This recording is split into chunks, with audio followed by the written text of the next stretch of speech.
We are here with Shep Hyken, and customer service guru and best-selling New York Times and Wall Street Journal author. We're going to get some good questions out today.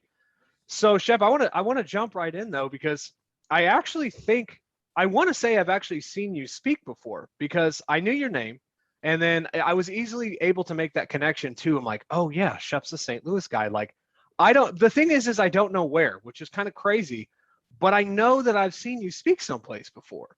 So I this is love actually that. really, really cool for me. Yeah, But enough about me.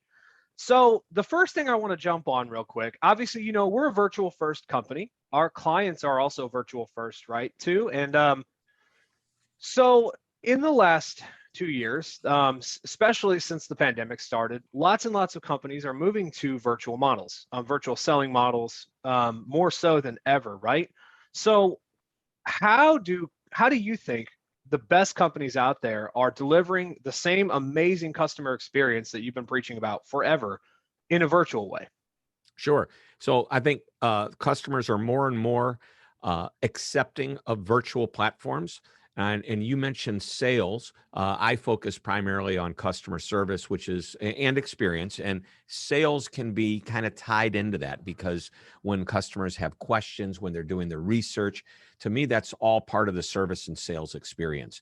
Customer service is not like a problem, I need help. Customer Mhm. service is the experience they have along the way. So I'd love to share with you some stats and facts that I think are very telling, very important. We recently surveyed over 1,000 consumers, all basically weighted to the U.S. Census of age, gender, geography, ethnicity, and even income.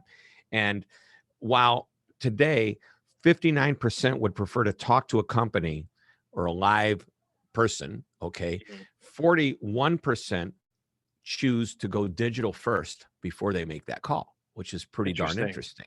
Yeah. Yeah. Yeah. And some companies mistakenly think that 100%, they can go 100% digital. And that's only going to cause frustration at some point. So another stat that I found, which was really good, is that the consumer thinks that 67% will use self-service tools, and it gives them control. And this is what customers like. They love to control their experience, whether it's sales or service. The idea of giving them control is their ability to do research about the product comparisons, perhaps even to a competitor, even looking at reviews and ratings, anything they can to help support the confidence that they make in their decision. Mm. Got it. Okay. So yeah, and so you touched on this a little bit, I guess. So basically, there are some people out there who are looking. They're enjoying things like automation for basic Hmm. interactions and that sort of Yep. thing. But at the end of the day, a majority still prefer at least some kind of direct interaction. Yep, exactly. And here's the thing: if you're going to go the digital route, totally fine. If you want to go digital first, and that's your mission, then you need to create a seamless way to a human when the customer needs it and wants it. Mm. Um, and by the way, in the perfect world, if they seamlessly move to the human, regardless of what channel they're in, they should be able to pick up the conversation. The agent, the support person, the salesperson should be able to pick up the conversation in flow as opposed to going back to the beginning and saying, now, what is it that you Mm. originally wanted? That's a little frustrating to the customer. How it's Absolutely. handled is really important. So that's something we were talking about as a team. Either I think it was late last week. We were talking about the one of the most annoying things is as you move through, in our case, the sales process, but it works in the same sense in onboarding a customer too, right? Yep. People don't want to have to consistently repeat themselves over and over again, and it can really make for a bad transition or onboarding scenario for a client when they have to constantly repeat relevant information. hmm So everybody in the support world, let's just go there. They measure, how many transfers, average handle time. There's so many different measurements that we have in that world. The one of the measurements that I don't see very often, if ever, is how many times did the customer have to repeat their story? Mm. Okay. Getting transferred doesn't necessarily mean having to repeat your story. If I'm focused on a digital experience in my purchasing experience, and then I have to move to talk to a salesperson, and that salesperson say, hey, now tell me who you are. Jake. Great. Last name. I noticed that you've bought from us before, and you were just on our site looking at these water bottles. Is that what you're calling me about? What are you going to say? Yeah. Wow. That's pretty cool. You know that. Absolutely. Yeah. So that's an interesting point too. So do you think that even though this technology has come a long way, people are working hard to make those experiences better. Do you think that the default is still people expect kind of bad virtual experiences and they expect to have to repeat themselves? No, I think they become very accustomed to it, and I mean, thanks to Amazon, we know how to do a virtual experience really, really well. We know how to research a product. Okay, thanks to the airlines, we know that going online and booking our flight is a whole lot better than having to call a reservationist, wait on hold, talk to somebody. When I know that I can book a flight in under a minute to 2 minutes. And I don't have to pick up the phone to do it. I know it's a lot easier to go online and check in and get my boarding pass on my mobile device. It used to be print it out and bring it, than it is to go to the airport and wait in line and talk to somebody. So we are being trained by amazing companies on how to go digital first. So I think that that's a great thing. I don't think that customers are scared to go digital first. They want a good experience. They hope for a good experience. They're used to good experiences. So let's figure out a way to deliver a good experience. Yeah. Okay. Good point. Good point. And so you touched on this actually a little bit, and you made me think of another great thing here. So one of the things that Sierra does very, very well is it helps in the onboarding process. And now, again, we're a sales-focused tool, right? But we try to make sure that there's a seamless transition for people who are adopting to our platform. And one of the key components people use it is to train their salespeople more efficiently. What do you think is integral to that process between, okay, we've acquired this new customer, sales has finished this thing. Now this customer is moving through the life cycle now to our customer success team, customer service, et cetera. How do you get a really smooth transition out of that as a virtual team? Well, as a virtual team, you used the right word. I'm glad you threw it in there. Customer success. We want our customers to be successful with the products that we sell them or the services that we sell them. And if one of the ways to do it is to onboard them properly, what are the tools that you are using to onboard them with? Is it a human-human interaction, which is perfectly great and fine, and customers don't mind that? Is there a digital way to continue that digital experience?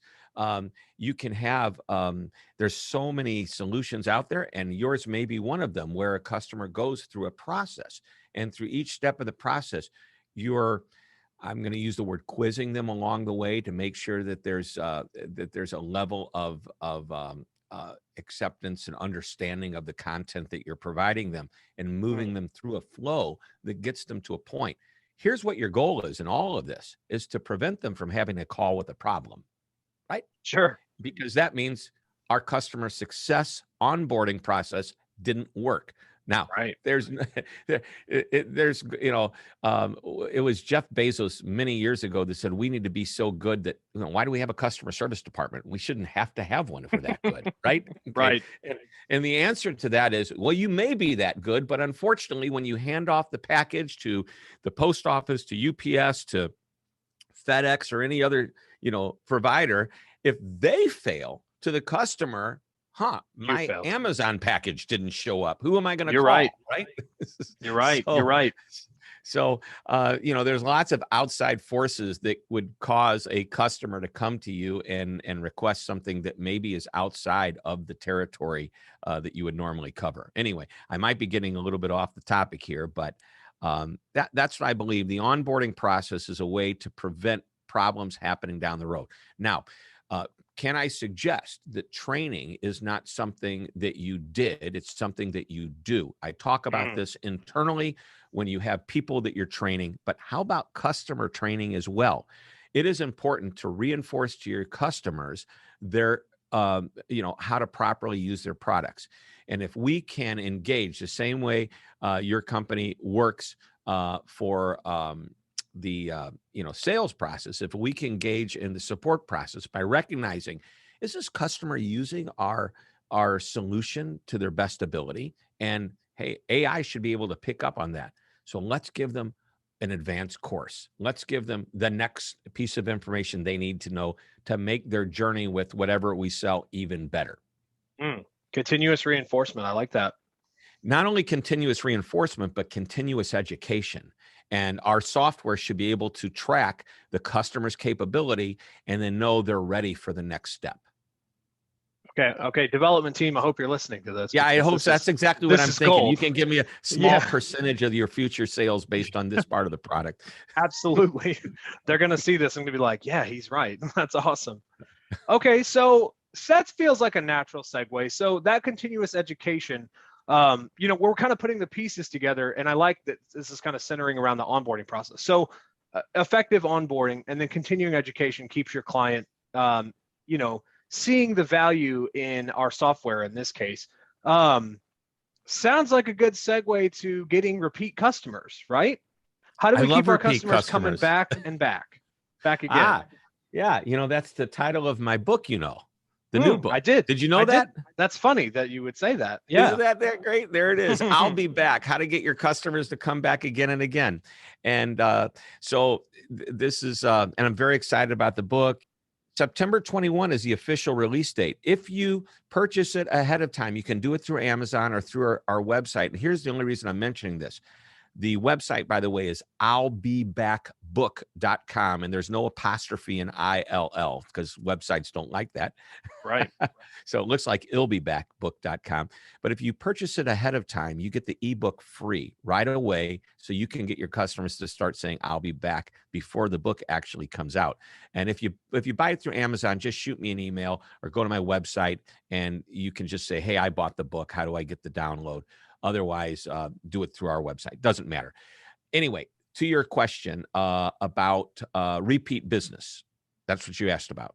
Yes, sir. So repeat business is really important. What you need to focus on is the next time, every time. So what is the experience the customer is having right now that would get them to come back the next time? Are we creating that experience for them? Let's just use people to people, because I call this the loyalty question. And a lot of times we're interacting with the customer. Let's say they're not calling because they're upset. There's no complaint. However, they're calling with a question. Did we handle that question the right way? Did we make them wait on hold an inordinate amount of time? Did we wait 3 days to respond to their question, or did we, if they emailed it to us, or did we respond in less than an hour? And they went, wow, that's pretty quick. The question you ask is, what am I doing right now with this interaction that's going to make that customer want to come back to me the next time they need whatever it is that we sell? So I call that the loyalty question. But recognize, loyalty doesn't happen the next time. It happens the next time, every time.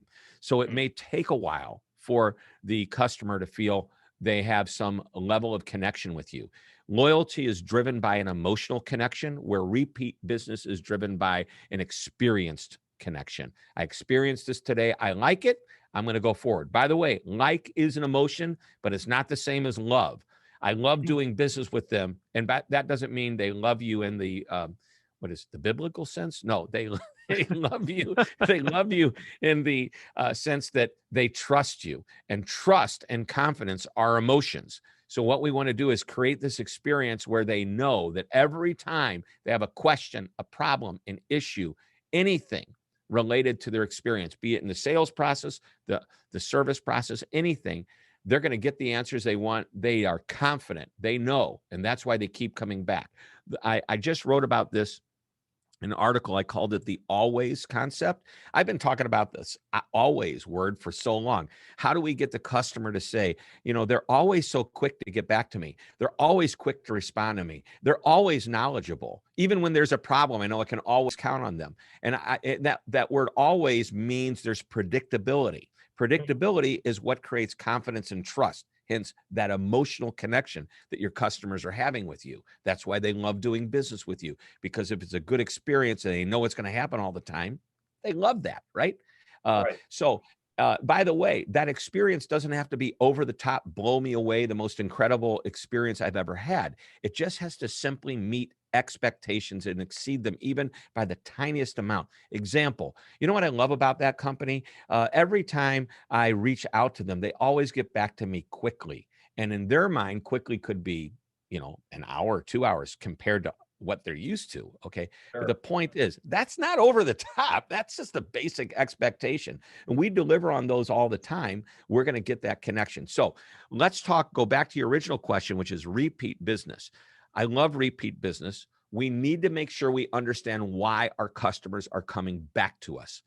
And is that because they're simply a repeat customer, or are they a loyal customer?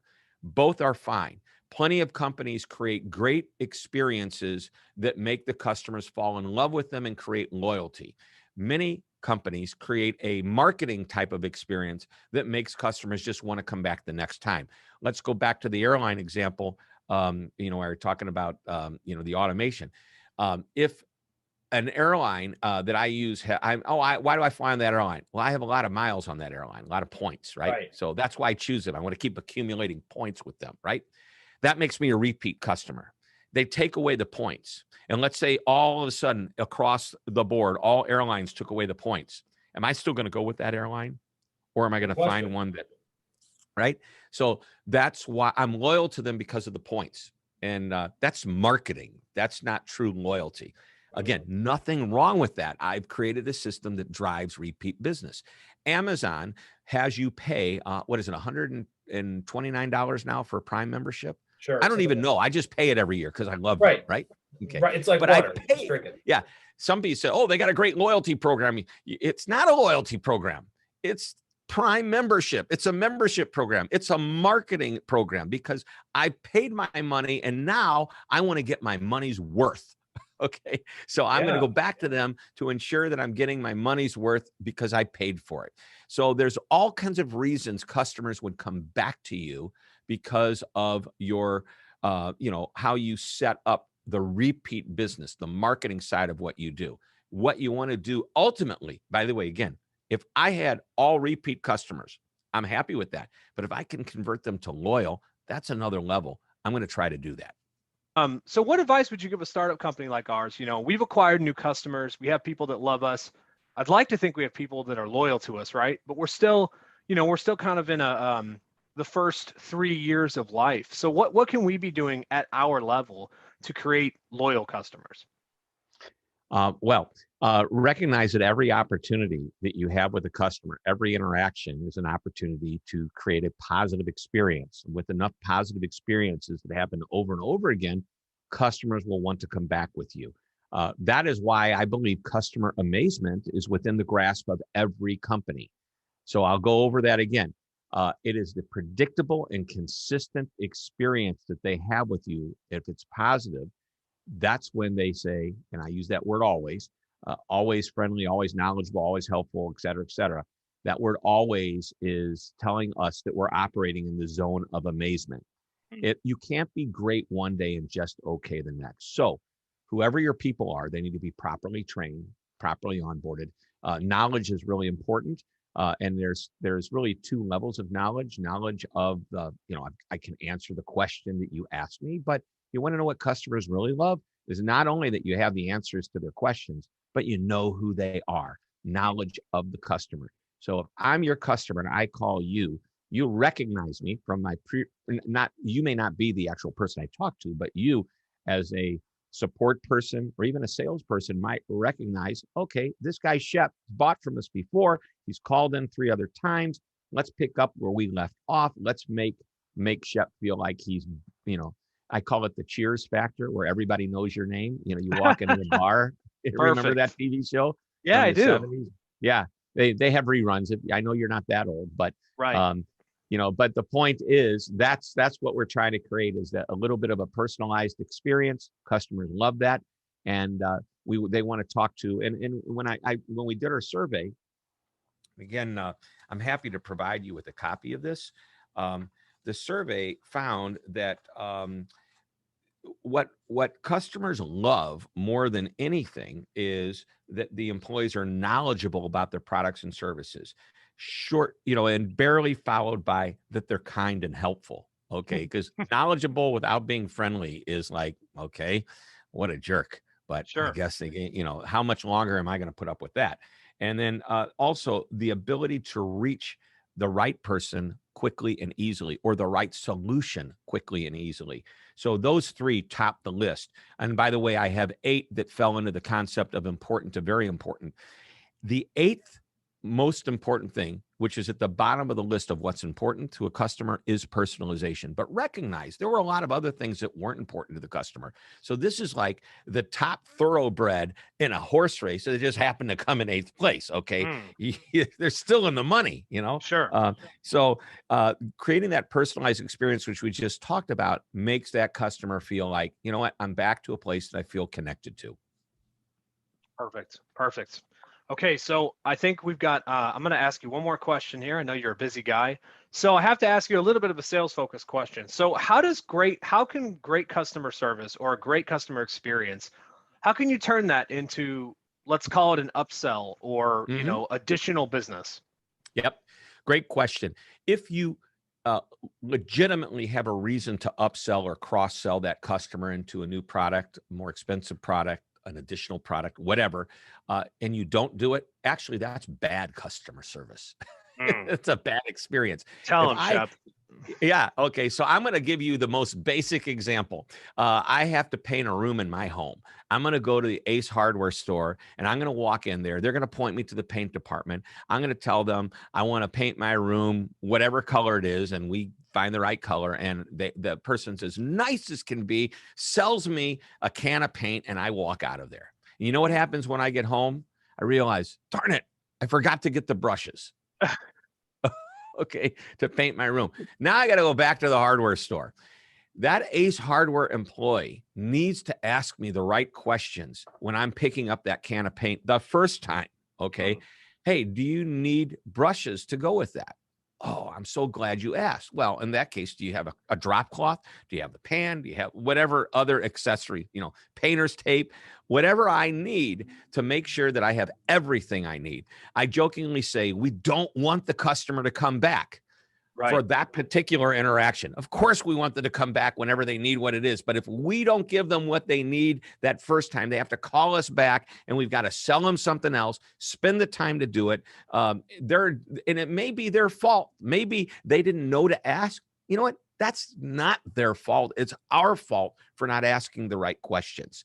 So this is more important than going to McDonald's and the person saying, would you like an order of fries with that? Although I'm glad they asked, because if I forget, I'm disappointed that I didn't go to those delicious tasting fries. Okay. Right. But that was a simple question to upsell. And the results of that, you can look and see what the latest stats and facts are on that. But just by asking that simple question, let's say they actually did order the fries. So you might ask them, hey, would you like, I remember they used to upsell the hot apple pie as the next question, when they used to have those out. But would you like a side salad with that? So anytime you have the opportunity to upsell in the right way, when it's a benefit to the customer, if you don't do it, it's a disservice to the customer. If you do it right, they'll love you for doing it. I love that. And so that's, that ties into a big belief that we have at Sierra about what we call benevolent sales, right? Yep. There was an article, one of the editors on LinkedIn wrote recently about there's all these sales jobs out there right now. Companies are trying to, scale back up to where they were pre-pandemic, right? Or maybe even outgrow those positions. They're trying to hire sales talent. They're offering, great benefits and that sort of thing. And no one's applying. No salespeople are applying for these jobs, right? And it's, some of the belief is that there's still a stigma attached to sales and salespeople about, our salespeople, because, you think of the Wolf of Wall Street and things like that have really, and of course that's an extreme example, right? But people still feel that way about salespeople, that they can't be, that they're self-serving and that they're not really looking out for their customers. And I love what you said about that. We call that the discovery process, right? And you almost have, it's our belief, you almost have a moral obligation to be thorough and to ask more questions and uncover more pain points, and sell your client more if that is what they need. And they're not always going to tell you, they may not even realize, I guess is what I'm saying, that they need more than what they're currently asking you for. Yeah. Your ultimate goal is that you don't become the vendor to that company. You become the partner to that company. And partnership is vendor relationship on steroids. And what you're trying to achieve is a trust factor where your customer, your partner will call you about questions related to what you do, suggestions on how they could use your product better. Do you have other services that you can offer? And ultimately, you know you're doing a great job when they start asking you about something that you don't even sell because they want your valuable opinion to who they should use, if they should do something. That's where you're really in a powerful place. Got it. Wow. Okay, last question, I promise. Oh, So that's what you let's said the last time. well, I know, but let's go. You just got so much knowledge, right? So Oh, I don't know about that, but thank you. so how do you turn so we talked so much about the how to create the best customer experience, how to get loyal customers, right? So the last logical step here for us as a sales organization, let's say, referrals. How do you turn loyal customers into referrals? Okay, great question. So the very simple way, ask them. It's that simple. But let me go into a typical, how do we know we're doing a good job? We do these satisfaction surveys on a scale of 1 to 10. Did you like our product? Did you like our service? Et cetera, et cetera. One of my favorite questions is the NPS question, the Net Promoter Score. On a scale of 0 to 10, what's the likelihood that you would recommend us? Now, I'm going to put this is a customer service question typically, because from this, you derive a lot of information on what you can do. But if I'm a salesperson and this is a question that's asked, and I find out that this customer gave us a 9 or a 10, which means they're a promoter of what we do, I'm going to pick up the phone. I'm going to reach out to them. I'm going to say, you gave us a 10 on the question, would you be, what's the likelihood that you'd recommend us? I want to know who you'd recommend us to. And would you be willing to make that introduction for us? It's Yeah, that simple. Use that information and then ask the customer, because if they love you, they'll take care of you just like you want to take care of them. absolutely. Thank you. All right. Well, Shep, so thank you so much for your time today, sir. I just got to throw this out there one more time. It's I'llBeBackBook.com, right? It's going to take you to the website for the launch. Yep. And Perfect. or just go to Amazon. You'll see it there. And I know you'll be happy. If you're not happy, you got to let me know so I can make it up to you. I'm sure we will be. Um, Awesome. so yeah, and we're going to put all those links down here. And then, we should be in good shape there. Awesome. Well, thanks so much for having me. Love it. Love it. And great questions, and look forward to the next time. Thank you. I really appreciate it. Us too.